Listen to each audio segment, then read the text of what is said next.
And for the support of this declaration, with a firm reliance on the protection of divine providence, we mutually pledge to each other our lives, our fortunes, and our sacred honor. Thomas Jefferson's career after he wrote the Declaration of Independence is well known. Governor of Virginia, Secretary of State under George Washington, Vice President under John Adams, and a president who doubled the size of the United States with the Louisiana Purchase. But he put none of these distinctions on his tombstone, listing only his authorship of the Declaration of Independence and the Virginia Statute for Religious Freedom and his founding of the University of Virginia. Thomas Jefferson's faith in the transformative power of education was unwavering and inspiring. As a young man, he devised a plan to read for hours a day, and he wanted UVA students to do the same. But it wasn't so simple. At night, they'll hoot and holler and play musical instruments to keep the professors up at all hours, doing all the things that get in the way of devoting 12 hours of your day to reading Cicero and mastering moral philosophy and also figuring out chemistry. He felt that deep, dedicated reading was the key to self-perfection, and that self-perfection made people better citizens.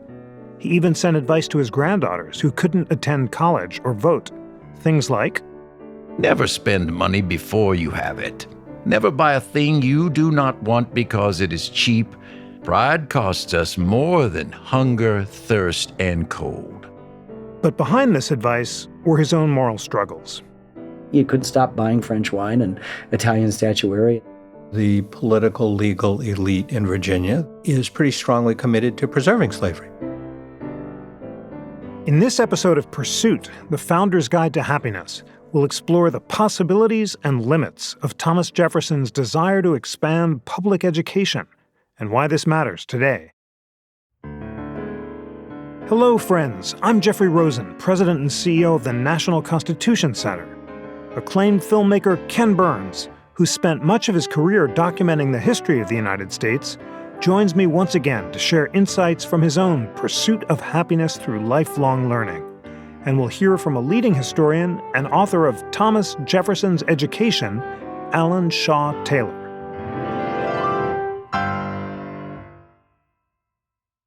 Jefferson foresaw one of the challenges of the new United States. Rights were now extended to a broad citizenry that wasn't well educated. Here's Professor Taylor. Now, a majority of these men who could participate in the system are literate, but not much more than that. They can barely read and they can write their names, and that's about it for most people. But there is a pretty broad minority that can read more complex texts, can read the newspapers, and they read newspapers to other people. People learn a lot about politics by reading the newspapers. And so Jefferson's thinking, that's great. That's going to be one of the primary vehicles, and eventually we'll reach a point where they'll want to fund, at the state level, educational systems that will be more comprehensive and that will upgrade the information level of Americans even further. How did it fit into his broader philosophy of education? Well, he had gone to the College of William and Mary, which was the only college in the colonial South, not just in Virginia, but the entire South. And young Virginians of some wealth would either go to the College of William and Mary, or the secondary choice was to go up to Princeton. Now, he didn't like most of his professors. He saw them as very stuck in the old ways Anglican ministers. But William Small was a primary influence. So it really was almost like a tutorial experience for Thomas Jefferson. Jefferson never got a degree from William and Mary, but then almost no one got a degree from William and Mary in the colonial period. You would go as a young man for a year or two, get some polish, as they called it, and then generally go on either back to your plantation to run it, or you would study the law. And what was really exciting for Jefferson in going to William and Mary and working with Smalls, and then later with George Wythe, who he studied law with, were that they had this excitement about how knowledge was improving, and that human beings could be liberated from very traditional ways of thinking, which for Jefferson were represented by these old school professors that he so disliked. Tell us about George Wythe, the first law professor in America. What was his influence on Jefferson? There were basically no other careers for a gentleman in Virginia. So Jefferson just goes down the street and starts studying with George Wythe, who was a leading lawyer in Williamsburg. At that time, Williamsburg was the capital of Virginia. It's the colonial period before the Revolution. And George Wythe is, by all accounts, the most brilliant lawyer in the colony. At that time, he's a relatively young man, and he is very much on the same wavelength as Jefferson about wanting the law to be what they called a science, so that there would be certain core principles that would be consistent, and you would not just be trapped in by the very old conventions of the common law.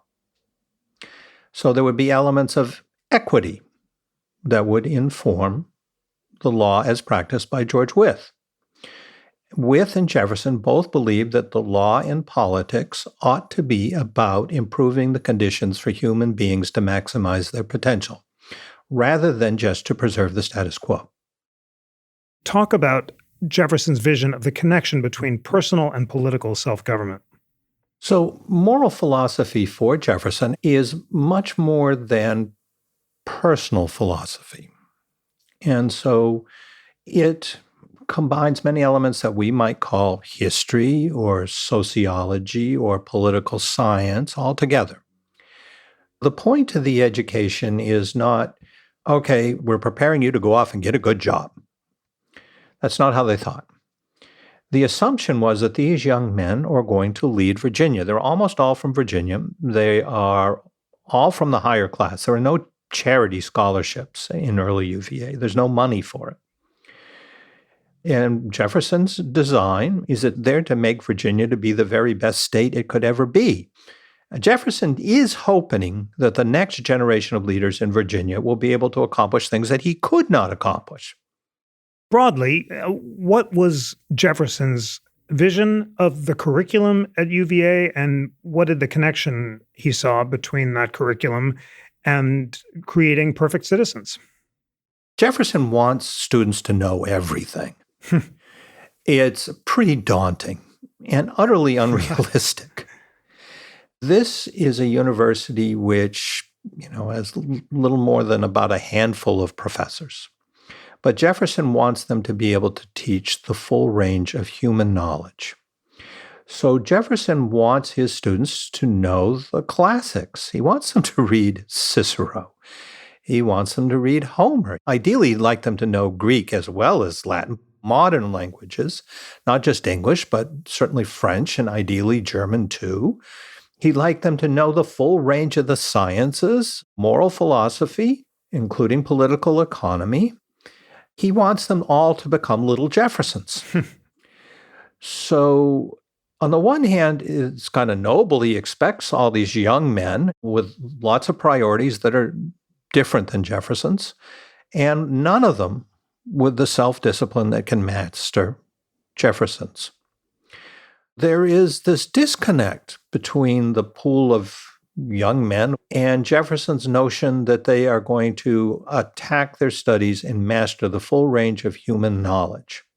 Very different from today, where we have hundreds of professors teaching all sorts of specialized things, and students pick and choose to learn certain subfields because it's impossible to try to know everything now. What was Jefferson's reaction to the limits of self-perfectibility on the ground at UVA that had some growing pains, as any university does? What was his reaction? He knew he had a problem in setting up UVA, that the students were going to virtually all be Southern white men from the planter class. Now, he knew that would be a problem because it was a problem at every other school, which had problems with student riots and harassment of professors, harassment of the enslaved people employed at these universities. So doing all the things that get in the way of devoting 12 hours of your day to reading Cicero and mastering moral philosophy and also figuring out chemistry. Jefferson knows going in that one of the big problems he will have at the university is how do you get these young men to behave a hell of a lot better than they've behaved anywhere else? And he thinks, okay, I'm just going to create this perfectly rational architecture. His very peculiar design for the university where the students lived dispersed with faculty pavilions dispersed in their midst rather than one big building, which is what he'd known at William and Mary in his previous college education. He creates the anti-William and Mary architecturally. And then he also says, well, they're going to govern themselves. So if they can govern themselves and they are the people who will prosecute students who create disturbances, then they'll stop doing disturbances. Now, once things get going, they don't want to testify against other students. So the student government just completely collapses, and instead it's the faculty that have to impose the rules of the university on these young men who then will not testify against each other in front of the faculty. And it gets chaotic because the students then don't like the faculty telling them to do anything. So at night they'll hoot and holler and play musical instruments to keep the professors up at all hours. When this is kind of forcibly brought to Jefferson's attention in the early fall of 1825, which is the first year of the university, when there's a riot where a couple of professors get roughed up. And it turns out one of the ringleaders is Jefferson's grandnephew. And Jefferson is just so overwrought by emotion that he can't speak at the gathering of students and faculty and the board of visitors that is there to deal with this crisis. And so others have to step in and try to impose some order. And it starts a process in which stricter rules will be brought in, and they'll just end up giving up on this notion of student self-government. That's remarkable that crisis of self-government at UVA took place just a year before Jefferson's death in 1826. Talk about Jefferson's views on the education of Black people. He has a jarring section of the Notes of the State of Virginia where he dismisses the poetry of Phillis Wheatley and suggests that her poetry can't be as good as white people because Black people are intellectually inferior. Was that degree of racism unusual by the standards of his day? And what did he think Black people were capable of education? In some ways, Jefferson is more advanced than the norm for his class in Virginia, in his being quite eloquent about the experience of slavery and of owning slaves is. And often we quote those passages about how young men learn to be tyrants by watching their fathers abuse enslaved people on a routine basis. But the very same book, Jefferson is speculating that, but Blacks are mentally inferior. And they've accomplished nothing intellectually. Let's look. He would compare them to the slaves of ancient Rome and say, look, there were ancient Roman slaves who were white, who became great architects or poets, but no Black has ever done that. And he's just very dismissive of Phillis Wheatley. And it's shocking, frankly, because Wheatley, in fact, was a very good poet. And there were much more accurate responses to that poetry from George Washington, who admired Phillis Wheatley's poetry. George Washington's a slaveholder, too. The dark side of Jefferson is that he is one of the pioneers of a biological concept of race, that there is something fundamentally different with the biology of African Americans that means that they are across the board the intellectual inferiors of white people. That's not a common thing that was said at the time. It will become a common thing that white people will say when we get later in the 19th century, and then they will draw upon Jefferson to say it. So it's one of the most tragic things, if not the most tragic things that Thomas Jefferson wrote. Did Jefferson ever have a confession that he knew it was wicked and wrong, but just liked the lifestyle and didn't want to give it up? Well, he does say the first of those things. He's very frank in Notes on the State of Virginia and in some of his private correspondence that slavery is an evil. But he sees it as an evil in its distorting effects on the enslavers, on the masters, as well as obviously an evil system for those who suffer from it, most directly, who are the enslaved people. So he's very clear on that. He never says, however, but I can't give it up because it's too convenient for me. What he instead says is, we should give it up, but if we do give it up, we must deport all of the former slaves, either to the West Indies or to West Africa. Now, this is not unusual for Jefferson. Most people in Virginia, if they had any thoughts about emancipating the slaves, would link it to what was called African colonization, which is the forced deportation of thousands of people. And that's just utterly impractical. The costs of it all, the logistical challenges of it, the fact that the vast majority of enslaved people, while they want to be free in Virginia or South Carolina. They don't want to be forced to go to a place they've never lived. Because the great majority of enslaved people in the United States, including Virginia, were second or third generation born here in the United States. His writings indicate that that's what he sees as the only solution, is emancipation gradually compensated and then forced deportation. Why is that necessary? Why not, just allow them to become equal citizens? And that's a complete non-starter for Jefferson and almost anybody else who was a white person in Virginia. Oh, that's unthinkable. They were convinced that if the two races existed in equality and freedom, that there'd be a race war, and that one race would exterminate the other.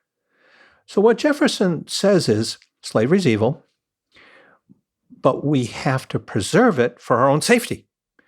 And the most vivid metaphor he has is that we have a wolf by the ears.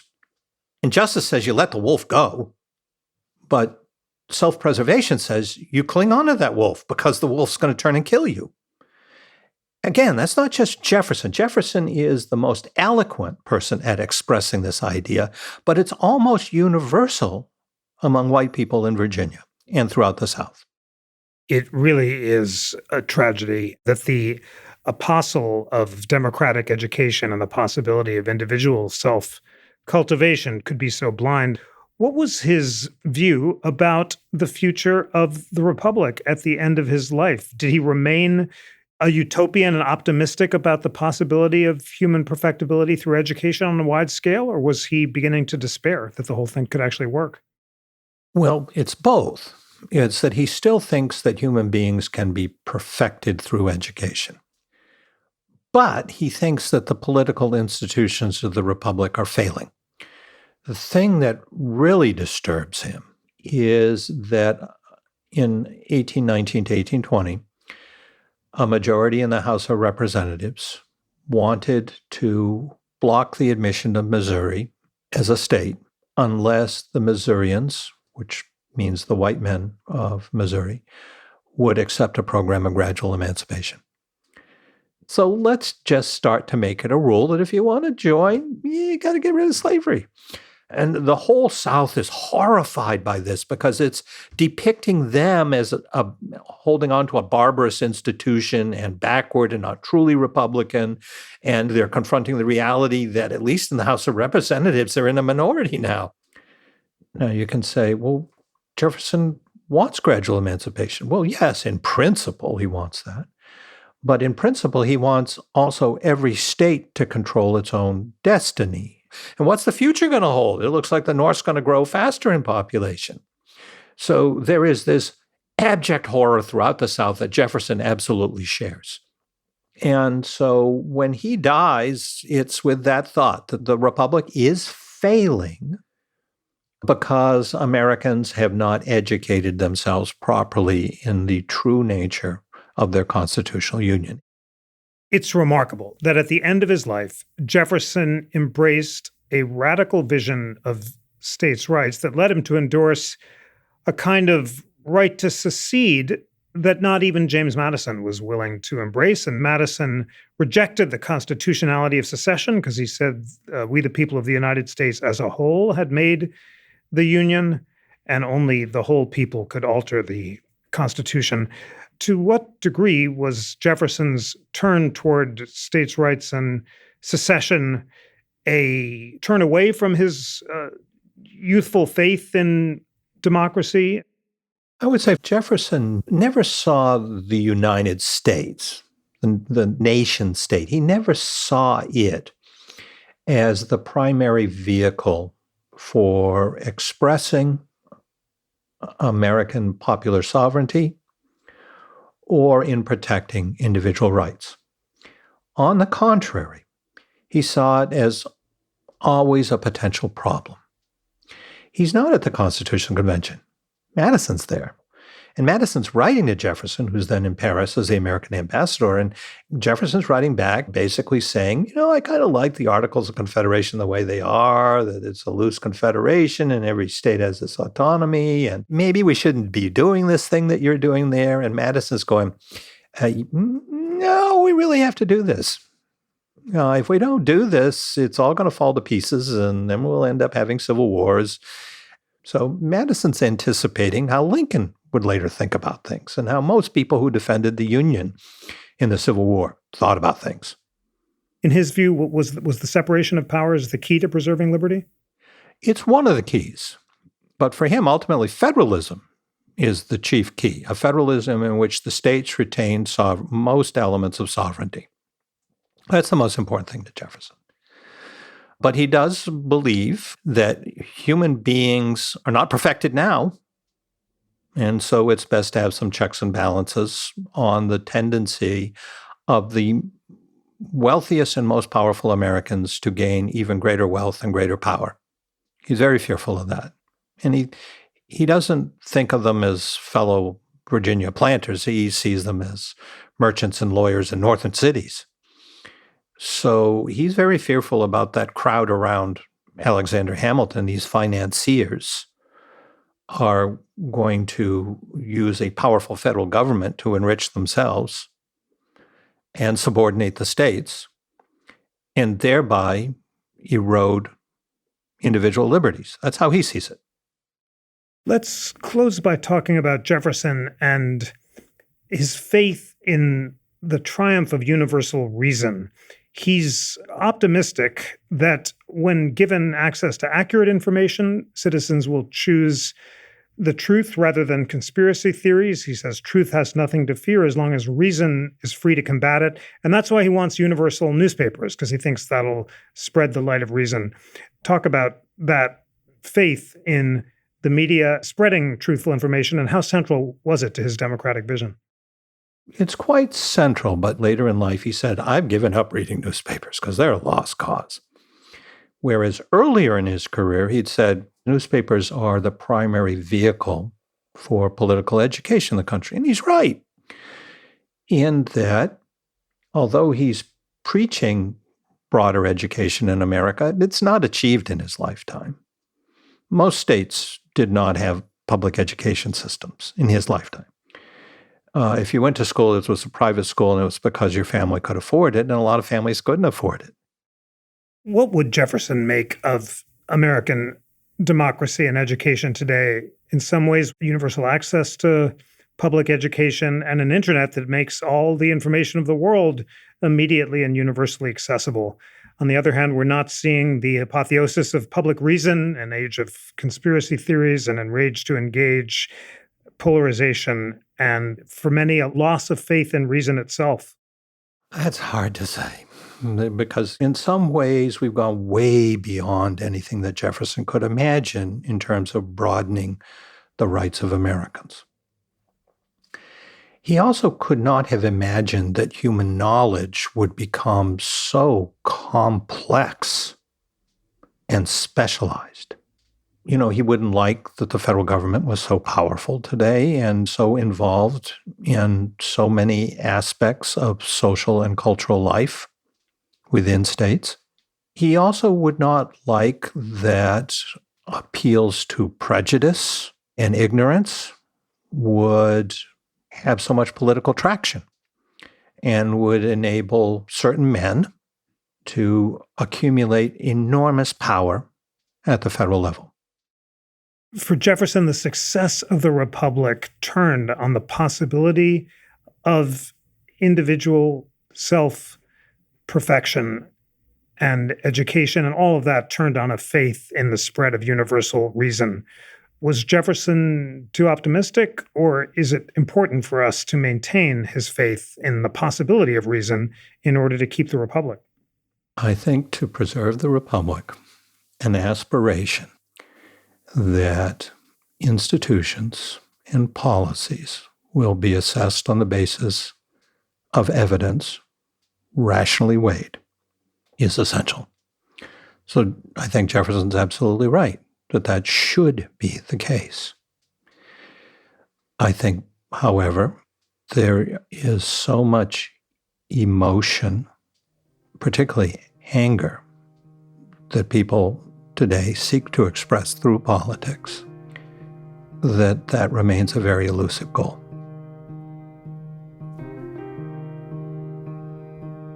When we return, we'll talk with Ken Burns about his personal reflections on how staying grounded leads to a richer life, not financially, but in ethical and spiritual terms.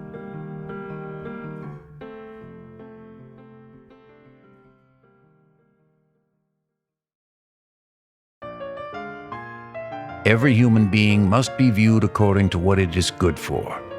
For none of us, no, not one is perfect. And were we to love none who had imperfections, this world would be a desert for our love. Thomas Jefferson in a letter to his daughter, 1790. When documentary filmmaker Ken Burns and I spent time together earlier this year discussing the founders and their quest to improve themselves, we began by talking about Jefferson's life at Monticello. He's a shopaholic. He buys gilded mirrors and tufted ottomans. And as a result, although avoiding debt is the centerpiece of his constitutional philosophy, he's so much in debt when he dies that although he frees his own kids, as he promised Sally Hemings he would, he frees no one else and the whole population is broken up. So to what degree was avarice and greed central to the enslaver's sin? It's our original sin, as American historians put it, and it is interesting that scholarly and academic historians shall use the word sin in it, because the great irony is that among not just northern and mid-Atlantic, where there's less slavery, there's slavery from New Hampshire to Georgia before the Revolution, and we shouldn't kid ourselves. It's just not as prevalent, but there's slavery everywhere.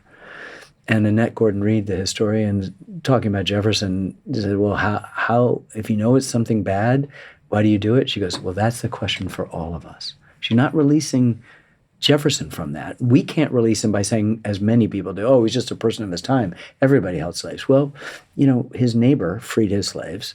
His cousin freed his slaves and urged him to do that. But as you said, he couldn't stop buying French wine and Italian statuary and the tufted ottomans and all of that sort of stuff and goes broke, which is the real indignity of these guys who are going to inherit this new world, these, white men of property free of debt. And unfortunately, the property were human beings in many cases. And it is a crime against humanity. And yet the imperative, the momentum of that imperative of convenience, of wealth, this is the source of a great deal of wealth in the United States. When de Tocqueville, the French man, came to the United States in the 1830s and wrote from it The Beautiful Democracy in America, he saw the energetics of this new republic, but he also warned us that we had this unholy worship of the almighty dollar, that the conditions that this new republic created also created a kind of false sense of accomplishment having to do with the acquisition of wealth. And that is a ball and chain that we have carried around for a long time. I'll give you one tiny example of the liberation from it. There used to be on Interstate 95 in Connecticut a series of tolls, and it was 25 or 50 cents, and then went up to $1, and then they got rid of them. But there were exact change lanes in which you threw your quarter or 2 quarters into a basket and you went on without a person. And I was tooling along, heading down to the city on business, and I suddenly realized I had no change, that I now had to be in the right-hand lanes where there were human beings that would make change for, at that point, 50 cents. And I looked and I saw that the cars were backed up in those lanes, that they were impatiently waiting, and I had no option but to cut in. And so I waved kindly to a person, and he leaned on his horn and made gestures that were really terrible. And I thought about just that human thing, like, what, the other guy, right? It's him. And I realized that I had played a role in that for whatever it was. But I had no other option but to cut in line. So I got up to the woman who was taking the money, and I gave her $1, and I said, "I'm paying for the guy behind me." Huh. Awesome. And I took off, right? I took off. 5 or 10 miles, this sports car catches up to me, right? And he is going, give me these thumbs up. He's beeping the horn. It's like, thank you, thank you. And I realize that this tiny, tiny gesture, he probably, as he repeated it to his wife, he did not talk about how he'd beeped or given me the finger or whatever. He talked about this guy did this thing, right? And it was great. And I now remember, it's like 25 years old that this happened. And I remember that as one of those things that you do that obviously in the state of your accounting, I have lost, but we both gained. And the money went to neither of us. It went to the state of Connecticut.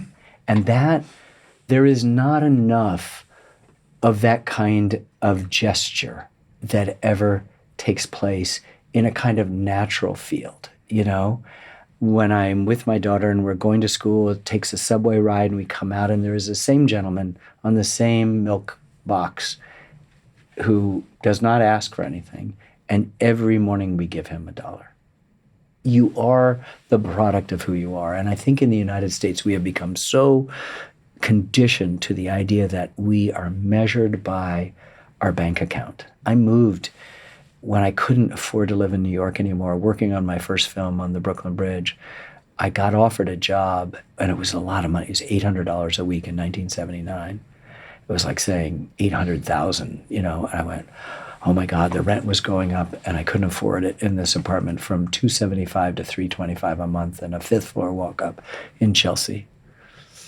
And I moved to New Hampshire, to this house that had more closet space than there was entire rent space, and whose rent was $275. I gave up that job because I didn't want to put the film that I'd shot on top of the refrigerator on a shelf and then wake up 30 years later and have finished that film. I wanted to go finish that film. And so I live in a community in which I heated my house in wood for the first couple of years because we couldn't afford it. But I achieved relatively quickly a degree of financial security and success. You realize that through serendipity and good fortune and intelligence and luck and all these sorts of things, you have made a lot of money, and that as a result, I am obligated to give it away. And the other thing that wealth disguises is this idea of immortality. None of us are getting out of here alive. There will not be an exception made in your or my case, and will live forever. What's going with you is a spirit, and the lightest of the spirits are those people who have been generous in the extreme.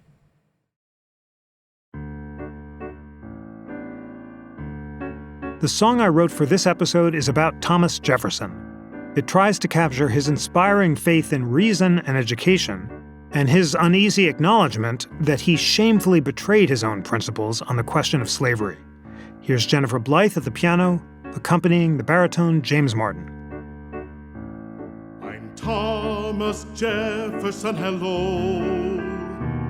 I'm here to greet you, and you'll find me so attached to freedom of the mind.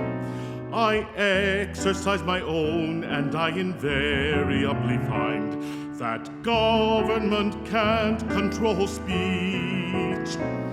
Unless I'm president, I practice what I preach. The goal to limit federal powers occupies my waking hours. I'll roll them back with frontal attack, except when I expand, then from the rear. I'm Thomas Jefferson, I'm here. I'm Thomas Jefferson, I'm here, declaring independence, and I'm quite sincere. 3 goals define us every hour: liberty, equality, and limited power. By limiting power, we'll extend the freedom and equality of poor white men. The freedom of the rest, I'll repeatedly attest. We'll expand in the future at a time that's best. When I reflect that God is just, I'm full of fear. I'm Thomas Jefferson, I'm here. If Jeffersonian you'd be, have faith in the dictates of our democracy, be optimistically inclined, detect steady perfection of the human mind. All error we must tolerate, while reason remains free to set it straight. The blood of tyrants and patriots fine must refresh the tree of liberty from time to time. The path of truth leads straight to me, to Jefferson and liberty.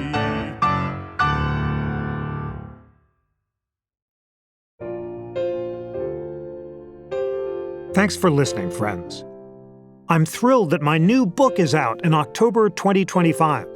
It's called The Pursuit of Liberty: How Hamilton versus Jefferson Ignited the Lasting Battle Over Power in America. Please order online or check it out at a bookstore near you. Pursuit, The Founder's Guide to Happiness, is produced by PRX Productions for the National Constitution Center. From PRX, the team is Genevieve Sponsler, Courtney Florentine, David Newtown, Sandra Lopez Monsalve, Tommy Bazarian, and Pedro Rafael Rosado. The executive producer of PRX Productions is Jocelyn Gonzalez. The voice actor for Thomas Jefferson is Mark Oliver. From the NCC, our team is Annie Stone, Griffin Ritchie, and Bill Pollack. Music and lyrics by Jeffrey Rosen, with arrangements by Greg Stroman. The songs and incidental music feature baritone James Martin, with Jennifer Blythe at the piano and Greg Stroman on trombone for the theme song. I'm Jeffrey Rosen. In our next episode, we'll talk about the great African-American poet Phyllis Wheatley with the historian David Waldstreicher. This podcast was made possible with the support of the John Templeton Foundation.